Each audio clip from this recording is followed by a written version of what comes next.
What you guys think? What'd you think? I think the same thing you thought. Listen, the horse is just he's just a different kind. He does everything so easy, so calm, so cool. He's collective. Todd was growing up was a big San Antonio fan, and he's like Tim Duncan, chill, relaxed, collective. The only time he's really good is when he works and he runs.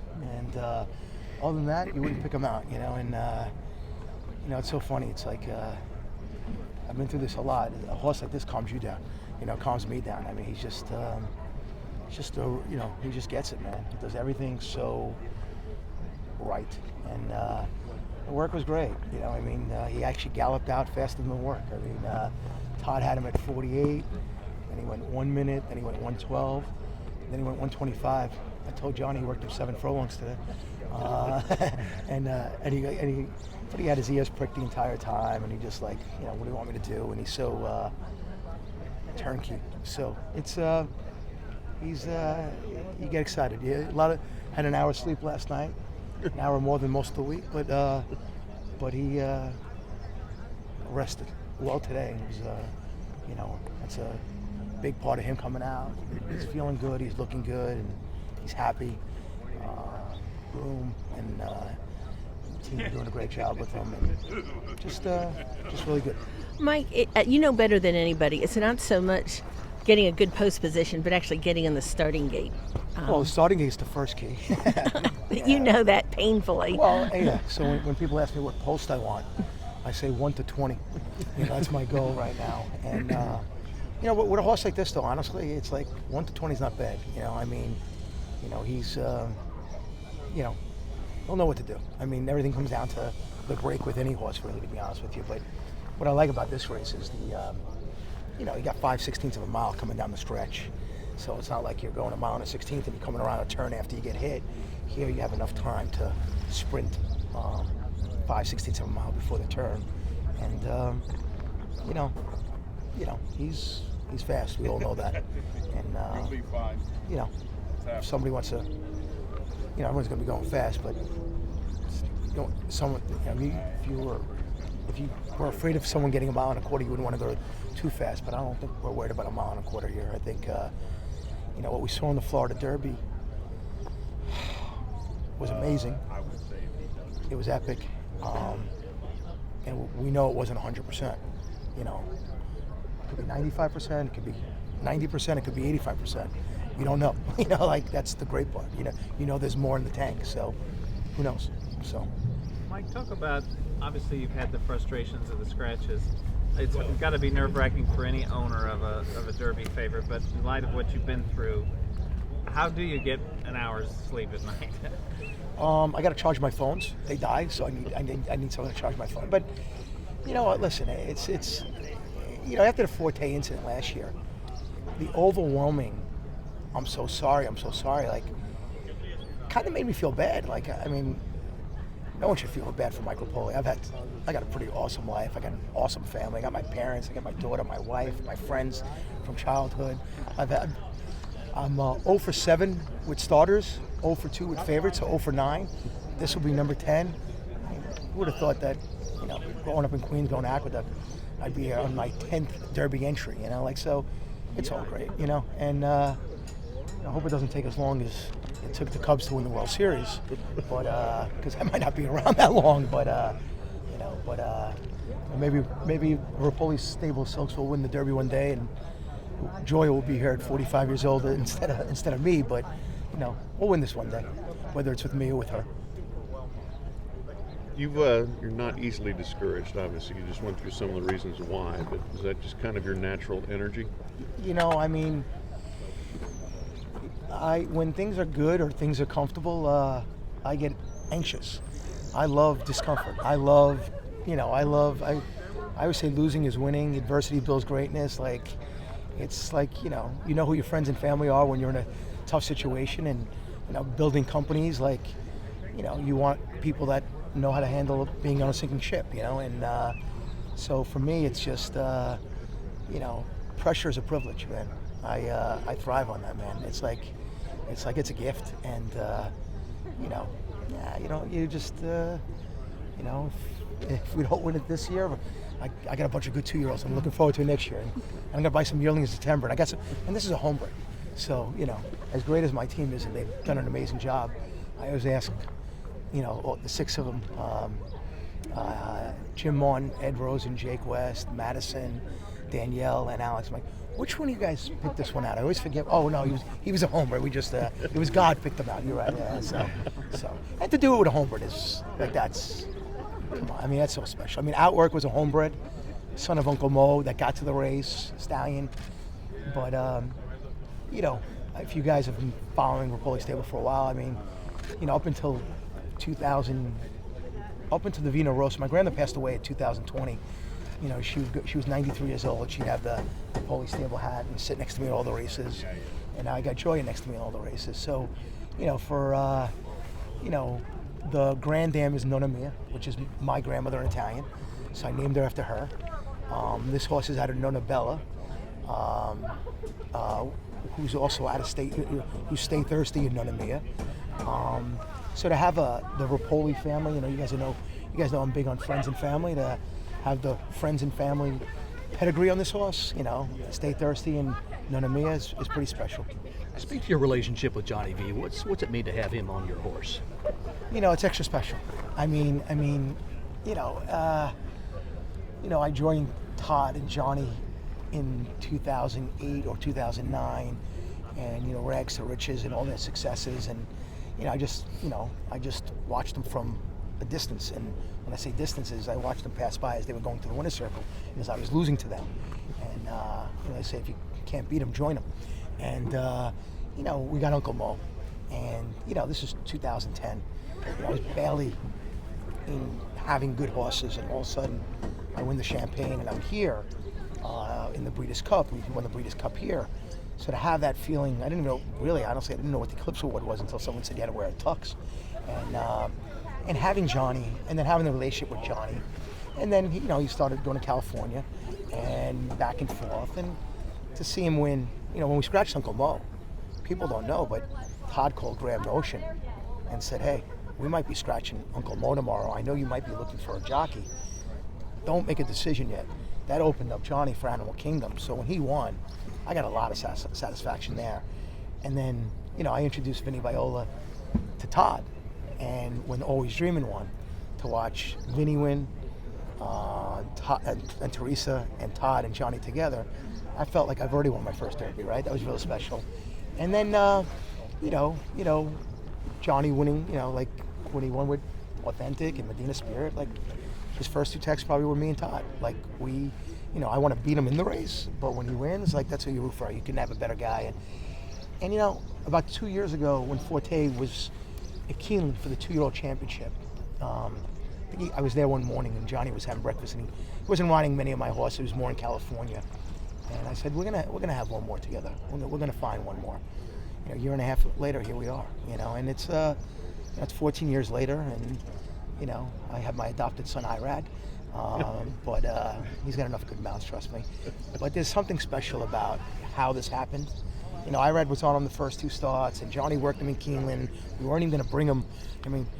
7th by 20. Who brings this horse to California? I want you guys to check all the Breeders' Cup juveniles. Has any horse that won that race, their prior race was 7th by 20? I have a funny feeling, no. And if they were, their owner was an idiot, which that's where I come in, by the way. And so it was just, and then Johnny wins, and it was like a magical night in Santa Anita, and it's just, there's just this, we were probably in our late 30s, early 40s when we got together. We're now all in our 50s, Johnny's kids and Todd's kids were probably 5, 6, 7, 8 years old. Their kids are college graduates. I have a daughter, 8 years old. Like, it's just like it's pretty cool. It's cool just to have everybody together. And these guys you're talking about one of the greatest trainer, the greatest jockey of all time. Like right there. For me, just to, be a member of the band, I might be Ringo Starr or the other guy. No one knows his name, but at least I'm there, But I have the most expensive role, but that's okay. But you know what? Honestly, Johnny won 4 derbies, so make sure when you guys don't say 3, say 4, because he won with Medina Spirit. But you know, to see Johnny win 4 derbies and Todd to win 2, you know, 6 combined between those two. Listen, if I can win 1, I'll be happier that they won their 5th and their 3rd than my 1st. I mean, they do this 99.9% of their lives. This is fun for me. A year since Forte, do you just look back on that and chalk it up to bad luck, or would you say there were any lessons learned going into this? You know what I would say? I say a year after Forte and I got Fierceness. What great luck, man! Like that's bad luck. This is like the greatest luck in the world. Maybe it was meant to be there. You know. So I mean, listen. It's not. I'm humbled, but I'm also like not naive. This is not normal. Like to have these type of horses, 3 2-year-old champions. I mean, Uncle Mo, Forte. Like, team does a great job. They're not that good, and I'm not that good. So I mean, and Todd and and Johnny. But listen, it's I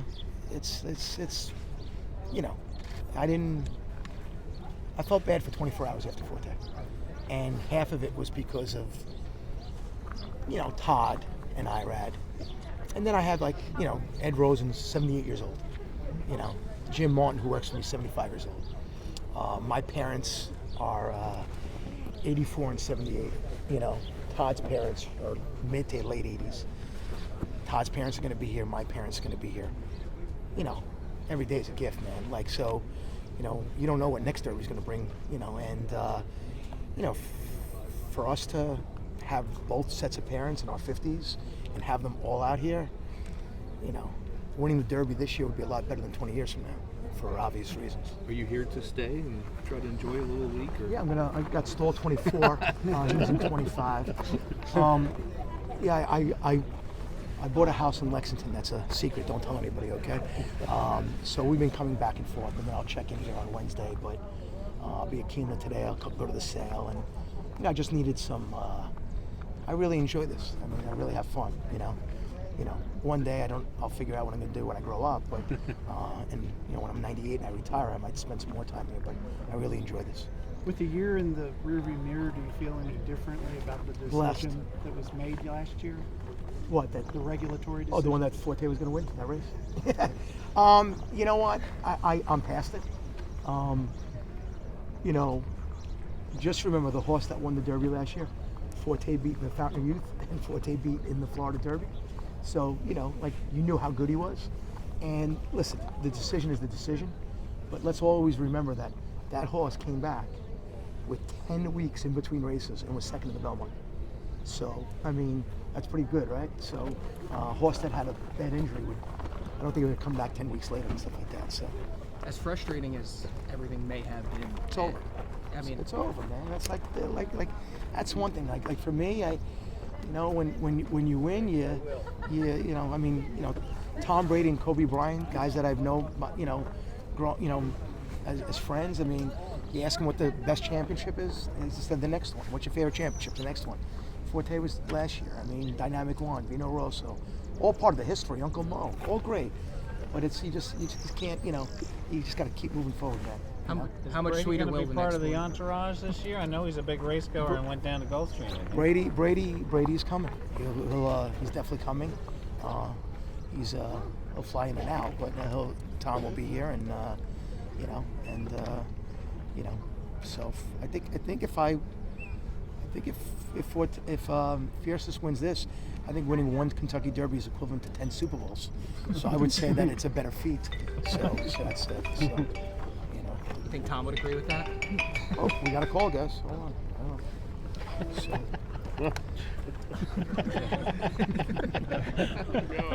You have any questions, Joya? How's math class?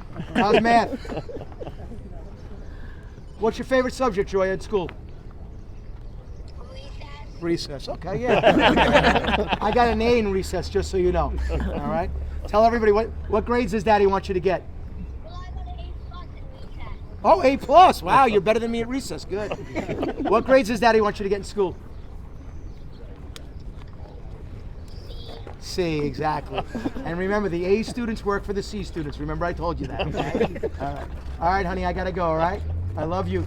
Go to school. All right. Love you. You had to sleep good last night. All right. Love you. Bye. Bye. Were you a C student? What? Were you a C student? I got 1 C.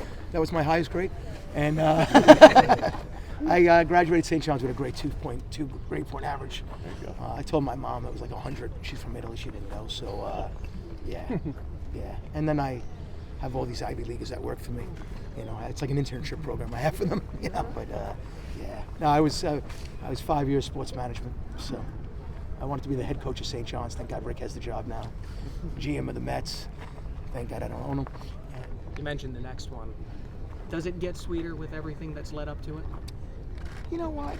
I think I just enjoy everyone, man. I honestly, you know, between just getting older and having joy in my life, and my wife and my parents still around, you just start to, you know, I mean, I lost a great friend in a tragic helicopter accident, and his 13-year-old daughter, and you know, we were friends for 12 years, and I text every day, and you know, when you get that phone call, 42 years old, and not, you know, 9 total people have passed away, it changed your whole perspective on life. Like it just, like it's what's really important. And you know, talk to Vanessa Bryant, you know, almost every day for a year, and have someone tell you they're having a bad day. You know, define a bad day now. You know, so you know, people have to, you know, the things that people consider adversity, that's not adversity.